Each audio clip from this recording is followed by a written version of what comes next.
شعبان المعظم کے بارے میں کویشچن ہوا تھا کہ جو ہم 15ویں شب میں عبادت کرتے ہیں، جاگتے ہیں، لوگ مساجد کے اندر آتے ہیں، اس کی شرعی حیثیت کیا ہے اور کیا یہ کوئی احادیث سے ثابت ہے اس کی فضیلت وغیرہ؟ دیکھیں، بالکل نبی کریم صلی اللہ علیہ وسلم نے اس رات میں قیام کا ارشاد فرمایا اور اس کی برکات کو بھی ظاہر کیا ہے۔ یہ دو حدیثیں میں آپ کی خدمت میں ذکر کرتا ہوں۔ پہلی ترمذی کی ہے، ترمذی ہے 739 حدیث پاک، اور ابن ماجہ میں 1399 نمبر حدیث پاک ہے۔ سیدہ عائشہ صدیقہ رضی اللہ تعالی عنہا اس کی راویہ ہیں، کہتی ہیں کہ ایک رات نبی کریم صلی اللہ علیہ وسلم کو میں نے اپنے پڑوس سے غائب پایا، یعنی آپ کی باری تھی، سرکار آپ کے حجرے میں تھے لیکن آپ کی آنکھ کھلی تو سرکار نہیں تھے۔ تو کہتی ہے میں تحقیق حال کے لیے باہر نکلی تو میں نے آپ کو جنت البقیع کے قبرستان میں پایا۔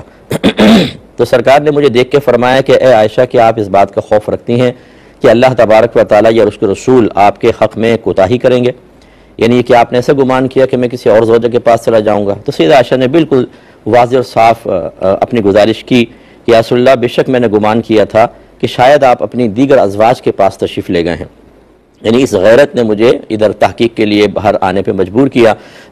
تو نبی کریم صلی اللہ علیہ وسلم نے فرمایا کہ بے شک اللہ تعالیٰ ان اللہ ینزل لیلۃ النصف من شعبان الی السماء الدنیا، کہ بے شک اللہ تعالیٰ 15ویں شعبان کو یا شعبان کی نصف شعبان کی رات کو اپنی شان کے لائق آسمان دنیا پر نزول فرماتا ہے۔ فَيَغْفِرُ لِأَكْثَرَ مِنْ عَدَدِ شَعَرِ غَنَمِ كَلْبٍ، پھر وہ بنی کلب ایک قبیلہ تھا، اس کی بکریوں کے بالوں سے زیادہ لوگوں کی بخشش و مغفرت فرما دیتا ہے۔ اس کا مطلب ہے کہ یہ رات بڑی افضل اور مبارک رات ہے۔ اور اسی طریقے سے دوسری حدیث میں جس کے راوی حضرت مولا علی رضی اللہ تعالی عنہ ہیں، یہ کہتے ہیں کہ نبی کریم صلی اللہ علیہ وسلم نے ارشاد فرمایا، یہ سنن ابن ماجہ کی 1388 نمبر حدیث پاک ہے، کہ سرکار فرماتے ہیں اذا کانت لیلۃ النصف من شعبانہ، کہ جب نصف شعبان کی رات ہوتی ہے، فقوموا لیلہا، تو اے لوگو تم اس کے رات میں قیام کرو، وصوموا نہارہا، اور اس کے دن میں روزہ رکھو، یعنی اگلے دن، اور یہ دونوں استحبابی حکم ہے کہ وجوبی نہیں ہے، عبادت کرو، اگلے دن روزہ رکھو۔ فإن اللہ ينزل فیہا لغروب الشمس الی سماء الدنیا، کیونکہ اللہ تعالیٰ غروب شمس کے بعد اس رات میں آسمان دنیا پر اپنی شان کے لائق نزول فرماتا ہے۔ فیقول، پھر اللہ تعالیٰ فرماتا ہے کہ الا من مستغفر لی، کیا کوئی مجھ سے مغفرت طلب کرنے والا ہے؟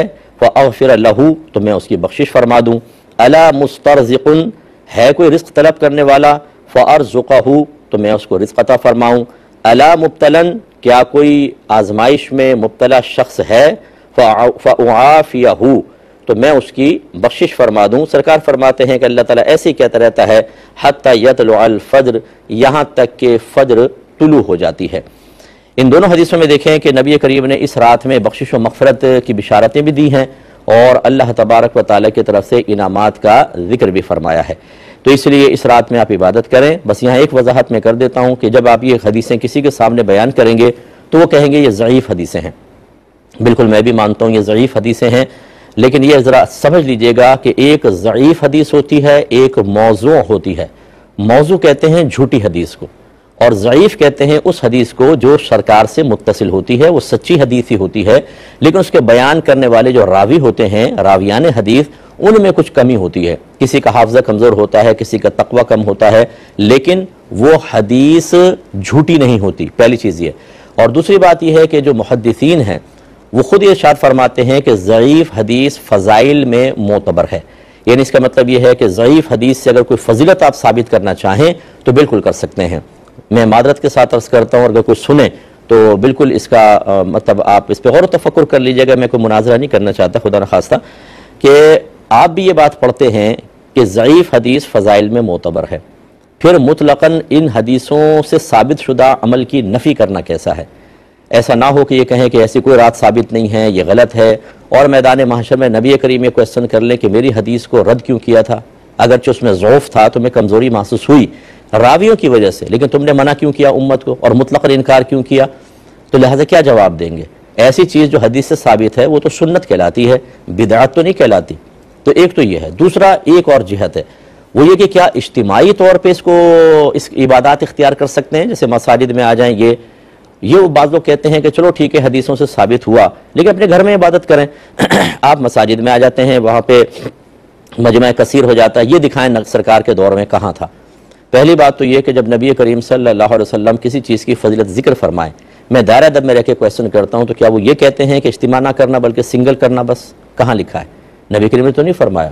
جب ایک ترغیب دے دی تو وہ اجتماعی طور پہ کریں، انفرادی طور پہ کریں، یا مسجد میں کریں، گھر میں کریں، ہر چیز ہر طریقے سے مطلقاً ان فضیلتوں کو حاصل کرنے کی اجازت اس میں پوشیدہ ہوتی ہے۔ باقی یہ کہ نبی کریم صلی اللہ علیہ وسلم نے ایسا اہتمام نہیں کرتے نظر نہیں آئے، صحابہ کرام کرتے نظر نہیں آئے تو کوئی بات نہیں۔ خود صحابہ کی زندگی ہمارے سامنے ہے کہ جب انہوں نے دیکھا کہ دین کو تقویت دینے والا کوئی معاملہ ہے تو انہوں نے یہ نہیں دیکھا کہ نبی کریم نے کیا یا نہیں کیا، پہلے والوں نے کیا کہ نہیں کیا، انہوں نے اس کو اختیار کیا ہے۔ جیسے تراویح کی جماعت نبی کریم صلی اللہ علیہ وسلم کے دور میں نہیں ہوتی تھی، صدیق اکبر کے دور میں نہیں ہوتی تھی، لوگ تنہا تنہا پڑھتے تھے یا دو چار اپنی جماعت قائم کر لیا کرتے تھے۔ جب دور فاروقی آیا تو حضرت عمر فاروق رضی اللہ تعالیٰ عنہ مسجد میں آیا اور آپ نے متفرق طور پہ لوگوں کو تراویح کی نماز ادا کرتے ہوئے پایا تو آپ نے فرمایا میں چاہتا ہوں ان کو ایک امام کے پیچھے جمع کر دوں، اور پھر انہوں نے ایک امام مقرر کیا، جماعت قائم ہوئی۔ آپ تھوڑا سا لیٹ پہنچے تھے، آپ نے جب جماعت قائم ہوتی دیکھی تو آپ نے یہ تاریخی جملہ ارشاد فرمایا نعمت البدعۃ ھذہ، یہ کیا ہی اچھی بدعت ہے۔ یعنی ہم نے بہت اچھا طریقہ جاری کر دیا کہ لوگ اجتماعی طور پر اب اس عبادت کو ادا کر رہے ہیں۔ انفرادیت میں بھی برکت ہے لیکن اجتماعیت کی برکت کسی پر مخفی نہیں ہے۔ تو یہ تو صحابہ کرام کا طریقہ ہے۔ اگر لوگ متفرق طور پہ کریں، سستی آئے گی، تھوڑا کریں گے، سو جائیں گے یا کریں گے نہیں۔ اگر ایک اجتماعی عبادت کا اہتمام کر لیا جاتا ہے صحابہ کرام کی سنت سمجھتے ہوئے اور دیگر ہمارے اکابرین کی تعلیمات کے تقاضے کے مطابق، اور لوگ بستر چھوڑ کر، روڈیں چھوڑ کر، آوارہ گردیاں چھوڑ کر، ہمارے بچے سوشل میڈیا پر گندی چیزیں دیکھنے کو چھوڑ کر، آوارہ گرد دوستوں کی صحبت چھوڑ کر، فضول کھیل کود چھوڑ کر اللہ تعالیٰ کی بارگاہ میں حاضر ہو کر عبادت ادا کریں، گناہ سے بچیں، درجات کی بلندی کا سامان کریں، گناہوں کے کفارے کا سامان کریں، نیکیوں میں اضافے کا سامان کریں، تو اس میں کون سی شرعی قباحت ہے؟ مجھے یہ بتائیے۔ اس لیے میں تمام بہن بھائیوں سے گزارش کرتا ہوں کسی سے آپ کو جھگڑا نہیں کرنا، کسی سے بحث نہیں کرنی، کوئی نہیں کرنا چاہتا کوئی بات نہیں، آپ کیجئے، ٹھیک ہے؟ کسی کو منوانا ہمارا کام نہیں ہوتا، ہمارا کام ہوتا ہے سمجھانا اور بتانا، یا ہم خود برکات کو حاصل کریں۔ اس رات میں ہو سکے، یہ رات شروع ہوتی ہے غروب آفتاب کے بعد شروع ہو جاتی ہے اور طلوع فجر تک رہتی ہے، جتنا موقع ملے، جب موقع ملے آپ عبادت اختیار کریں۔ یہ قیام کوئی فرض یا واجب نہیں ہے لیکن کریں گے تو انشاءاللہ برکات حاصل ہوں گی۔ چاہیں تو پھر اگلے دن کا روزہ بھی رکھ لیں، یہ بھی باعث برکت ہے، نہیں رکھیں گے تب بھی آپ گناہگار نہیں ہوں گے، لیکن کریں گے تو انشاءاللہ برکات پائیں گے۔ جیسے نبی کریم صلی اللہ علیہ وسلم نے واضح بشارت عطا فرمائی کہ اس رات میں اللہ تعالیٰ بنی کلب کی بکریوں کے بالوں سے زیادہ لوگوں کو جہنم کی آگ سے نجات عطا فرماتا ہے۔ اللہ تعالیٰ سمجھنے کی توفیق عطا فرمائے۔